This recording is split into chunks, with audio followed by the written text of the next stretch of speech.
жиналған себебіміз, басты себебіміз жылына бізде AIDS ЖИСке қарсы күрес күніне орай әртүрлі іс-шаралар ұйымдастырылады.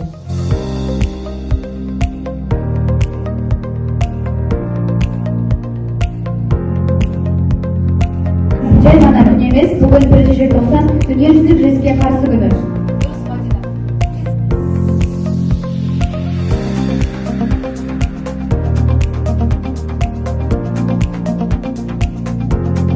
На мне қолындағы сіздер носимелись каких носимей. Және әшейін татуировка ғой. Татуировкасы емес бұл.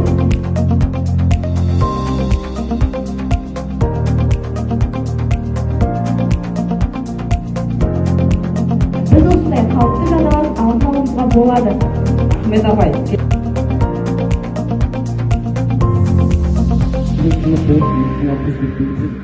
Менің қанымда вирус болуы мүмкін дейді.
Жасөспірімдер арасында біз ЖИСке қарсы мұғыраммен өткізген іс-шарада бір жауап берген үшін жарқын командасы марапатталды.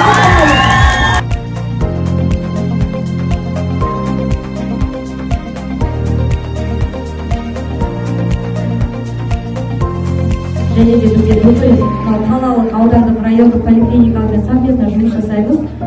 Бізде осы Жамбылский самый белсенді район деп айтсақ болады, өйткені любой іс-шараға прям активно